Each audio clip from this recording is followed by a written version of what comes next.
ஏங்க அந்த ராசாத்தி பொம்பளை இப்படி பேசணும்னு நான் நினைச்சு கூட பார்க்கல. நம்ம பிள்ளைய அங்க வேலைக்காரி மாதிரி நடத்திட்டு இருக்காவ. மறு வீட்டுக்கு கூட அனுப்ப மாட்டேங்காவ. மாப்பிள்ளை என்னடானா பிஸியா இருக்கே, 2 மாசத்துக்கு இடையில அங்க வர முடியாதுங்காரு. ஏன் இங்க ஜெனியை கொண்டு விட்டுட்டு கூட ஒரு வேலைக்கு போக வேண்டியதானே? இதெல்லாம் பார்த்தா எனக்கு பார்க்க சரியா தெரியலங்க. எனக்கும் தான் ராணி எதுவுமே சரியா தெரியல. அப்படின்னா அங்க இருந்தே ஜெனியை கூட்டிட்டு வந்திருக்கலாம்ல. கூட்டிட்டு வந்து வாழை வெட்டிய வீட்டுல வைக்க சொல்றியா? கூட்டிட்டு வந்தா தானே அவைய பின்னாடியே வருவாவே. அங்க வச்சு நம்மள எதையுமே பேச விட மாட்டேங்க, மரியாதை இல்லாம நடத்துறாவ. போய் அவ்வளவு நேரம் நிற்கும் அந்த அம்மா உட்காருன்னு கூட சொல்லல. ஜெனி சொன்னது கூட அவ்வளவுதான் மிரட்டுறாவ. அங்க நடக்குது எல்லாத்தையும் பார்த்தா ஏதோ தப்பா இருக்கு, எதுவுமே சரியில்லைங்க. ராணி நீ தானே ஆசைப்பட்டா அந்த வீட்டுக்கு தானே கட்டி கொடுக்கணும்னு. என்ன நடந்தாலும் இனி பொறுத்துதான் ஆகணும். கல்யாணம் முடிஞ்சிட்டு எங்க அம்மாவும் எவ்வளவோ சொன்னாவ, நானும் சொன்னேன். ஆனா நீ அதை கொஞ்சம் கூட காதலே வாங்கிக்கிடல. இப்ப என்ன ஆச்சு பாத்தியா? கல்யாணம் முடிகிற வரைக்கும் அவிய அமைதியா இருந்திருக்காவ. கல்யாணம் முடிஞ்சதுக்கு அப்புறம் தான் அவிய சுயரூபம் என்னன்னே நம்மளுக்கு தெரியுது. எதுக்காக நம்மளை ஏமாத்தி நம்ம பிள்ளைய கல்யாணம் பண்ணிட்டு போனோம்? கல்யாணம் முடிச்சு கொடுத்துட்டோங்கிறதுக்காக இந்த அளவுக்கு அவளை கொடுமைப்படுத்துறவ, நம்மளையும் மதிக்க மாட்டேங்கவ. ராணி அதான் சொன்னேன்ல, இது நீ அவசரப்பட்டு எடுத்த முடிவு. அவ்வளோ நகை போட்டு அனுப்புனேன், ஒரு நகை இல்ல அவ கழுத்துல. எப்பவுமே பட்டு புடவை கட்டிட்டு அழகா இருக்கணுமான்னு சொல்லி அனுப்புனேன். பழைய ட்ரெஸ்ஸே போட்டுக்கிட்டு இருக்கா. இதெல்லாம் பார்த்து எனக்கு வயிற்றுச்சலா இருக்கு. அவைய பண்றதை பார்க்கும்போது போலீஸ்ல போய் கம்ப்ளைண்ட் பண்ணிடலாமான்னு தோணுது. ராணி தப்புக்கு மேல தப்பு பண்ணாத. மறு வீட்டுக்கு அவங்க வரலங்கிறதுக்காக எல்லாம் போலீஸ்ல கம்ப்ளைண்ட் கொடுப்பியா? பிறகு நம்ம பிள்ளையோட வாழ்க்கை என்னாவும் நினைச்சு பாத்தியா? இந்த மாதிரி பேசுறவி அந்த பிள்ளைய மட்டும் அங்க நல்லா வச்சிருப்பான்னு என்ன நிச்சயம்? எனக்கு என்னமோ எல்லாமே சந்தேகமா இருக்கு. ராணி இதெல்லாம் கட்டி கொடுக்கறதுக்கு முன்னாடியே நீ யோசிச்சிருக்கணும். தாலி கட்டுறதுக்கு 1 நிமிஷத்துக்கு முன்னாடி நீ சொல்லியிருந்தா கூட அந்த கல்யாணத்தை நிறுத்தி இருக்கலாம். எல்லாத்தையும் சரி பண்ணிருக்கலாம். நம்ம பிள்ளைக்கு வேற ஒரு நல்ல மாப்பிள்ளைய பார்த்து கட்டி வச்சிருக்கலாம். ஆனா நீ தான் யார் சொல்றதையும் கேட்க மாட்டியே. உன் இஷ்டத்துக்கு தானே நீ முடிவெடுப்பா. அதனாலதான் இப்ப எல்லாமே தப்பா நடந்துட்டு இருக்கு. மறுபடியும் நீ தப்பா யோசிக்காத, கொஞ்சம் பொறுமையா இரு. ஜெனிகிட்ட சம்மந்திக்கு அப்படி என்ன கோவம்னு கேளு. எதுவா இருந்தாலும் நம்ம சரி பண்ணிடலாம். கல்யாணத்துல அவியல எதுவும் மரியாதை குறைச்சலாம் நடத்தினியோ? நான் எதுக்குங்க அவியல மரியாதை குறைச்சல் நடத்த போறேன்? கல்யாணத்து அன்னைக்கு நல்லா தான் பேசிக்கிட்டு இருந்தாவ. இப்பதான் அவ பேச்சே வேற மாதிரி இருக்கு. மகனுக்கு கல்யாணம் நடந்துருச்சு, நம்ம பிள்ளை வீட்டுக்கு போயிட்டோன்னு நம்மளை மதிக்க மாட்டேங்கவ. அவ இப்படி இருப்பாவன்னு நான் நினைச்சு கூட பார்க்கல. ராணி இததான் நானும் எங்க அம்மாவும் முதல்ல இருந்து சொல்லிக்கிட்டு இருந்தோம். ஏன் தெரிஞ்சவிய தெரியாதவிய எல்லாரும் என்கிட்ட சொன்னாவ. அந்த வீட்டுக்கே மறுபடியும் பொண்ணு கட்டி கொடுக்கணும்னு நினைக்கிறீங்களே, அவிய நல்லவிய கிடையாதுன்னு. நானும் உங்ககிட்ட எவ்வளவோ சொல்ல முயற்சி பண்ணேன். கல்யாணத்தை நிறுத்திடலான்னு சொன்னேன். நீ தான் என் பேச்ச கொஞ்சம் கூட மதிக்கல ராணி. நீ பிடிச்ச முயலுக்கு 3 காலுன்னு நின்னா. இனி என்ன நடந்தாலும் நம்ம பொறுமையா தான் இருந்தாகணும். அது எப்படி இருக்க முடியும்? ஜெனி கஷ்டப்பட்டானா அதை பார்த்துட்டு நான் சும்மா இருக்க மாட்டேன். ராணி என்னாச்சுமா? ஜெனி எங்க? மறு வீட்டுக்கு கூட்டிட்டு வரேன்னு தானே போனியே, பிள்ளைலங்கம்மா? மாப்பிள்ளைக்கு ஏதோ முக்கியமான வேலை இருக்கா, அதனால வர முடியாதுன்னு சொல்லிட்டாரு. சரிம்மா, அப்ப நாளைக்கு வர சொல்ல வேண்டியதானே? 2 மாசம் அவர் ரொம்ப பிஸியா இருக்காராம். அதனால அதுக்கு முன்னால எங்கேயும் வர முடியாதான். என்னம்மா சொல்லியா? பிறவு எதுக்கு அப்போ உங்களை வர சொன்னாவ? அப்படியே மகன்கிட்ட கேட்டுட்டு சொல்லிருக்கலாம்ல. அத்தை அவங்க வேணும்னே எங்களை அவமானப்படுத்துறதுக்குன்னே வர வச்ச மாதிரி இருந்துட்ட. எங்களை வாங்கணும் கேட்கல, உட்காருங்கன்னு சொல்லல. என்ன மாப்பிள்ள சொல்றிய? ஆமாத்த, அவிய எங்களை அவமானப்படுத்துறதுக்காகவே அந்த வீட்டுக்கு வர வச்ச மாதிரி இருந்தது. நாங்க வீட்டுக்கு போயிருக்கோம், எங்களை உட்காருங்கன்னு கூட சொல்லவே இல்லை. காஃபி வேணுமான்னு கூட கேட்கல. போன உடனே எதுக்கு வந்தீங்கன்னு கேக்குறாங்க. என்ன மாப்பிள்ள இது? அவிய தானே வர சொன்னாவ, எதுக்கு வந்தீங்கன்னு கேட்டா என்ன அர்த்தம்? அதான் எனக்கும் ஒண்ணுமே புரியல. அவங்க கல்யாணத்துக்கு முன்னாடி வேற மாதிரி பேசுனாங்க, ஆனா இப்போ வேற மாதிரி நடத்துறாங்க. இதுக்குதான் சம்மந்தியம்மா அப்பவே சொன்னவ ராணி, அந்த குடும்பம் சரியில்லை, அந்த பொம்பளை சரியில்லை, அங்க பிள்ளைய கட்டி கொடுக்காதன்னு. ஒரு வார்த்தை நீ கேட்டிய? பெரியவிய சொன்னா அதுல 1000 அர்த்தம் இருக்கும். நீ தான் அதெல்லாம் எதுவுமே காதுல வாங்கிடாம உன் இஷ்டத்துக்கு என்னென்னமோ செஞ்ச. இப்ப பாத்தியா? அத்தை நானும் சொன்னேன், அந்த இடம் சரி வராது, நம்ம ஜெனிய வேற இடத்துல கல்யாணம் பண்ணி கொடுக்கலான்னு சொன்னேன். ஏன் என் தங்கச்சிக்கே ஒரு மகன் இருக்கா, அந்த பையனுக்கு கேப்போன்னு சொன்னேன். அனு அந்த வீட்டுல நல்லா வாழ்ந்துட்டு இருக்கா. ஜெனியையும் அங்கேயே கட்டி கொடுத்துடலாம் தான் எனக்கு ஆசைத்த. எனக்கு மட்டும் இல்ல, எங்க அம்மாவோட ஆசையும் அதுதான். என் தங்கச்சியை நல்லா பாத்துக்கிடுவா. முன்னாலேயாவது என் தங்கச்சி கஷ்டப்பட்டுட்டு இருந்தா, இப்போ அவ உழைப்புல அவ வசதியா இருக்கா. அந்த வீட்டுக்கு கட்டி கொடுத்தா என்ன? ராணி தான் அடம் பிடிச்சு வேண்டான்னு சொல்லிட்டு இந்த பையனுக்கு கட்டி கொடுத்தா. இப்ப என்னடானா இவ இப்படி நடத்துறாவ எங்களே இப்படி நடத்துறவிய பிள்ளைய எப்படி நடத்துவாவ சொல்லுங்க? ஆமா மர்மவனே, இப்படிப்பட்டவிய பிள்ளை எப்படி நடத்துவான்னு நினைக்கும் போதே பயமா இருக்கே. ராணி பெரியவே சொல்றது இதுக்குதாம கேட்கணுங்குது. நீ உன் மாமியார் பேச்சையும் கேட்க மாட்டேங்க, உன் புருஷன் பேச்சையும் கேட்க மாட்டேங்க. இப்ப என்ன நடந்திருக்கு பாத்தியா? 2 மாசத்துக்கு இடையில இப்படி பிள்ளைய கூட்டிட்டு வர மாட்டேன்னு சொன்னா என்ன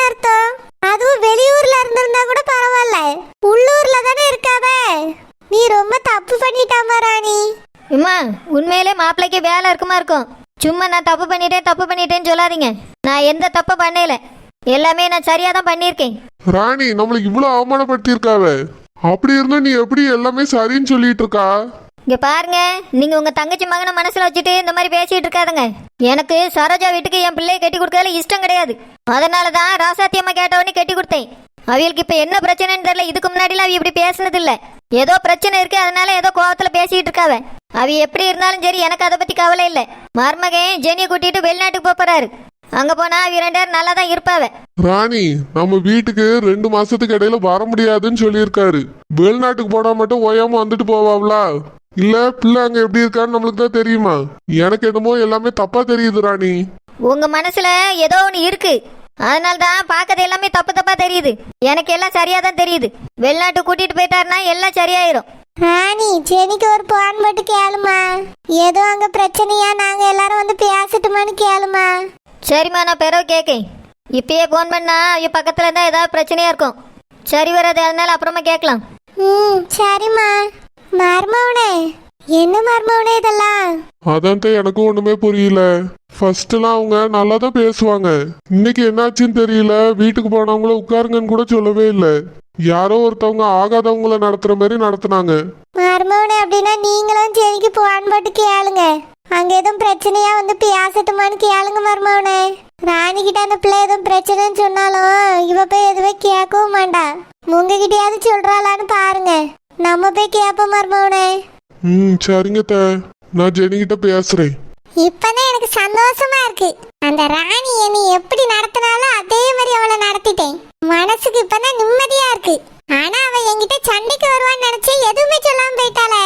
மகளுக்கு கல்யாணம் முடிஞ்சிருச்சு, இதுக்கப்புறம் எதுவுமே சொல்லக்கூடாதுன்னு அமைதியா போயிருக்கா. இருக்கட்டும், இப்படியே இருக்கட்டும், அதுதான் நம்மளுக்கும் நல்லது. இனி எப்ப அந்த ராணி என் வீட்டுக்கு வந்தாலும் அவளை இப்படிதான் நடத்துவேன். இன்னைக்கு அது வீட்டுக்குள்ள விட்டுட்டேன். இனி அவ வரத கவனிச்சா வாசல்ல நிக்க வச்சு பேசி அனுப்பிடுவேன்.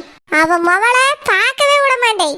அப்பதான் நான் அவ வீட்டுக்கு போய் எவ்வளவு கஷ்டப்பட்டேன்னு அவளுக்கு புரிய வரும். ஒரு நாள் அந்த ராணி என் காலில் வந்து விழுவா.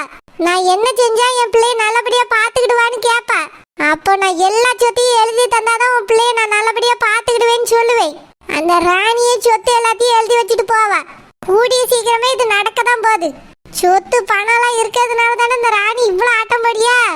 எல்லாத்தையும் நான் எழுதி வாங்கி அதுக்கு பிறகு இந்த ராணி என்ன பண்றான்னு பாப்போம். மதுரை மாறி கொழுந்து வாசம் ஏ ராசாவே உன்னுடைய நேசம். மதுரை மாறி கொழுந்து வாசம் ஏ ராசாவே உன்னுடைய நேசம். மனோட பார்வை மீனோட சேரும், மனோட பார்வை மீனோட சேரும். மாறாம என்ன தொட்டு பேசும், இது மறையாது என்னுடைய பாசம். மதுரை மாறி கொழுந்து வாசம் ஏ ராசாவே உன்னுடைய நேசம். மதுரை மாறி கொழுந்து வாசம் ஏ ராசாவே உன்னுடைய நேசம். செல்லம்மாக்கா, வாசல் உட்காரு. அக்கா, உங்ககிட்ட ஒரு முக்கியமான விஷயம் சொல்லிட்டு போலாம் தான் வந்தேன். என்னாச்சு ஷில்பா, இன்னைக்கு அந்த பிள்ளைய வேலை வாங்கி எவ்வளோ? ஆமாக்கா, காலையில இருந்து ராத்திரி வரைக்கும் அந்த பிள்ளை தான் வேலை செஞ்சுட்டு கிடக்கு. அந்த ராசாத்தி பொம்பளை செனி பிள்ளைய முழு நேரம் சமையல்காரி ஆக்கிட்டுக்கா. ஏன் அந்த வீட்டு சமையல்காரி வரமாட்டாளாமோ? என்னமோ தெரியல, அந்த பிள்ளைகிட்ட ஒரு வாரம் சமையல்காரி லீவுன்னு சொல்லியிருக்கும் போல. அந்த பிள்ளை தான்க்கா எல்லா வேலையும் செஞ்சுட்டு கிடக்கு. எனக்கு என்னமோ தோணுது, ஒரு வாரம் ஆனாலும் சரி 2 வாரம் ஆனாலும் சரி சமையல்காரி இனி வரமாட்டான்னு தோணுது. இந்த பிள்ளைதான் எல்லா வேலையும் செய்யும் போல. நீ அந்த சமையல்காரிட்ட கேட்க கூடாதா? ஏன் வரல, எதுக்கு வரலன்னு? போன் அடிச்சேன்க்கா, போன் எடுக்கையில. அவ போன் எடுத்தாதான் தெரியும் என்னாச்சு ஏதாச்சுன்னு. இருந்தாலும் அந்த ராசாத்தி பொம்பளை இவ்வளவு மாசமா இருக்கும்னு நான் நினைச்சு கூட பார்க்கல. நானும் தான்க்கா. ஷில்பா, ராணி அக்கா எவ்வளவு நகை நட்டு போட்டிருக்காவ. நகை நட்டு மட்டுமா சீரு சிறுவாடெல்லாம் கொடுத்துருக்காவ. கார் வாங்கி கொடுத்துருக்காவ. எல்லாத்துக்கும் மேல ஒரு வீடு வாங்கி தர போறாவலாம். இவ்வளவு செஞ்சிருக்காவ. அப்ப அந்த பிள்ளைய எப்படி பாத்துக்கிடணும்? இந்த அம்மா மட்டும் இருக்கும்போது கூட சமையல்காரியெல்லாம் வச்சுதான் இருந்தாவ. இப்ப என்ன குறைச்சலவியலுக்கு? ஏன் பணம் இல்லைன்னு கேட்டா ராணி அக்காவே தரதான் போறாவ. எதுக்கு இந்த பிள்ளை எப்படி வேலை வாங்கியாவ தெரியலக்கா. ஆனா அந்த பொம்பளை செய்யறது எல்லாம் பழி வாங்குற மாதிரி இருக்கு. என்ன சொல்றா ஷில்பா? ஆமாக்கா, இன்னைக்கு ராணி அக்காவும் மாணிக்க அண்ணனும் வந்தாவ. மாறு வீட்டுக்கு வீட்டுக்கு கூப்பிட்டிருக்கா? ஆமாக்கா, இந்த பொம்பளை தான் மறு வீட்டுக்கு அழைக்கிறதுக்கு நீங்க 2 பேரும் வந்துதான் அழைக்கணும்னு சொல்லியிருக்கு. அதனால 2 பேரும் கூப்பிடலான்ட்டு வந்திருக்காவ. வந்தவியல உட்காரணும்னு சொல்லல, காபி குடிக்கிறியான்னு கேட்கல. அப்படியா? ஆமாக்கா, நிக்க வச்சு பேசி அனுப்பிட்டு பிள்ளைல மறு வீட்டுக்கும் அனுப்பி வைக்கலக்கா. என்ன சொல்ற ஷில்பா? ஆமாக்கா, அந்த பையன் காட்டியிருக்கான்ல, அவன் இப்பெல்லாம் மறு வீட்டுக்கு வர முடியாது, 2 மாசம் நான் பிஸின்னு சொல்லிட்டான். அவிய வந்த உடனே நான் வெளியே போறேன்னு சொல்லிட்டு போயிட்டான்க்கா. வந்தவிய மனசு கஷ்டப்பட்டுட்டு போயிட்டாவ. ஷில்பா, அந்த பையன் எப்பவுமே வீட்டுல தானே கிடப்பான். கார்மெண்ட்ஸுக்கு காலையில போயிட்டு வருவான், சாயங்காலம் எல்லாம் வீட்டுல தானே இருப்பான். இப்பயும் அவன் வீட்டுல தான்க்கா இருக்கான். சும்மா தான் இருக்க மாதிரி இருக்கான். ஆனா எதுக்கு அப்படி சொன்னான்னு தெரியல. ராசாத்தியாக்கா தான் மோசம் பார்த்தா இந்த பையன் அதுக்கு மேல இருப்பான் போல இருக்கே. ஆமாக்கா, எனக்கும் அதே தான் தோணுச்சு.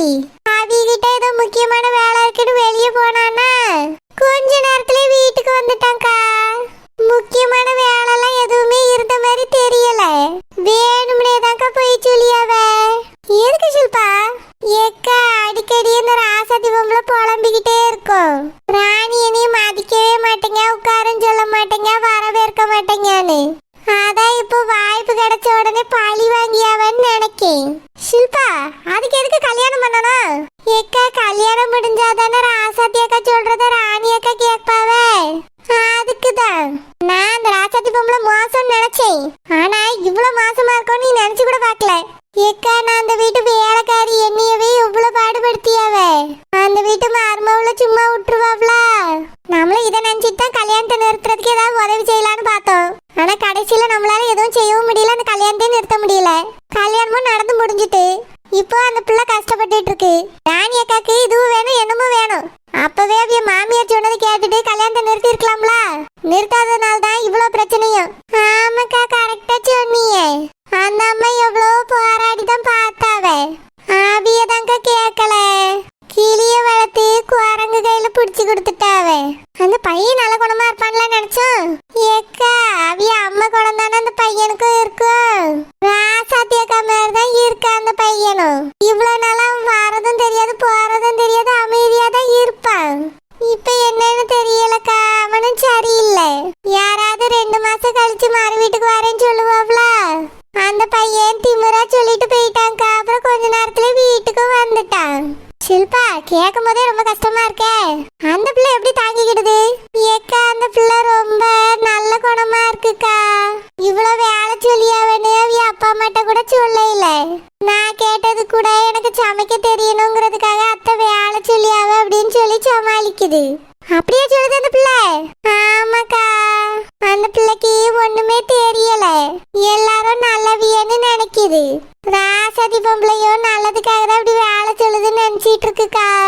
நான் கவனமா இருமான்னு சொல்லிட்டேன். ஆனாலும் அந்த பிள்ளைக்கு புரியல. சரி ஷில்பா, இந்த விஷயத்துல நீ ரொம்ப தலையிடாத. நீ பாட்டுக்க உன் வேலையை பாரு. நீ ஏதாவது அந்த பிள்ளைக்கு சப்போர்ட் பண்ணிட்டு இருந்தான்னு வச்சுக்கியா, தர உன் வேலையை பிடிங்கிருவாவ. ஏக்கா, இந்த விஷயத்த எங்க அம்மா கிட்ட எங்க மைனி கிட்ட எல்லாம் சொல்லட்டுமா? அவியிட்ட சொன்னா கண்டிப்பா சரோஜா கிட்ட சொல்லுவாவ. பிறகு சரோஜாக்கா அம்மா கிட்டயும் சொல்லுவாவ. இனி சொல்லி மட்டும் என்ன பிரயோஜனம் ஷில்பா? அதான் கல்யாணமே முடிஞ்சு போச்சுல. வேணும்னா சொல்லி, இல்லைன்னா விடு. சரிங்கக்கா. ஹலோ ஜெனிமா. என்னப்பா? அங்க எதுவும் பிரச்சனையாம்மா? உன் மாமியார் ஏன் அப்படி நடந்துக்கிறாங்க? நாங்க வந்திருக்கும் போது வாங்கன்னு சொல்லல, உட்காருங்கன்னு சொல்லல, எதுக்கு வந்தீங்கன்னு கேக்குறாங்க. அவங்க தானே எங்களை வர சொன்னதுமா. பிறவு ஏன் அப்படி நடந்துக்கிறாங்க? தெரியலப்பா. ஜெனி, நீ அந்த வீட்டுல நல்லா இருக்கியா? உனக்கு எந்த பிரச்சனையும் இல்லல்லம்மா, நீ நல்லா தானே பாத்துக்கிறாங்க? என்னையும் நல்லா தான்ப்பா பாத்துக்கிறாங்க. எனக்கு எந்த பிரச்சனையும் இல்லை, நான் நல்லா தான் இருக்கேன். என்னையும் நினைச்சுலாம் நீங்க கவலைப்பட வேண்டாம். பிறவு ஏமா நாங்க வந்திருக்கும் போது மட்டும் அப்படியே நடந்துக்கிட்டாங்க? உங்ககிட்டயும் நார்மலா பேசின மாதிரியே தெரியல, ஏதோ கோவத்திலேயே பேசின மாதிரி இருந்தாங்க. மாப்பிள்ளையும் வேலை இருக்குன்னு அவசர அவசரமா போயிட்டாரு. மறு வீட்டுக்கு நாங்க வந்து அழைச்சா வருவோன்னு அவங்க தானே சொன்னாங்க. அப்புறம் ஏமா உங்களை எங்க கூட அனுப்பி வைக்கல? மாப்பிள்ளைக்கு அப்படி என்ன முக்கியமான வேலை? எனக்கும் என்ன நடக்குதுன்னு தெரியலப்பா. ஜெனி, எந்த பிரச்சனையா இருந்தாலும் அப்பாட்ட சொல்லுமா, நான் பாத்துக்கிறேன். ஒரு பிரச்சனையும் இல்லப்பா, நான் நல்லா தான் இருக்கேன். நீங்க எதை நினைச்சு கவலைப்படாதீங்க. நான் அவர்கிட்ட பேசுறேன்ப்பா. கொஞ்ச நாள்ல நாங்க மறு வீட்டுக்கு வாரோம். சரிம்மா, எதுவா இருந்தாலும் சரி அப்பாட்ட சொல்லு. நான் போனை வைக்கேன் ஜெனி. சரிப்பா வைங்க. அப்பாவும் அம்மாவும் ரொம்ப பாவம், மனசு உடஞ்சுதான் போயிருப்பாங்க. அவங்கள இன்னும் கஷ்டப்படுத்துற மாதிரி இந்த விஷயத்தெல்லாம் நம்ம சொல்ல வேண்டாம். அத்தை ஏதோ சின்ன கோபத்திலேயோ வருத்தத்திலேயோ இருக்காங்க. அது போக போக சரியாயிரும்னு எனக்கும் நம்பிக்கை இருக்கு. இப்போ இந்த விஷயத்த சொன்னா அப்பாவுக்கும் வருத்தமா இருக்கும். அதனால யாருக்கிட்டையும் எதுவுமே சொல்ல வேண்டாம்.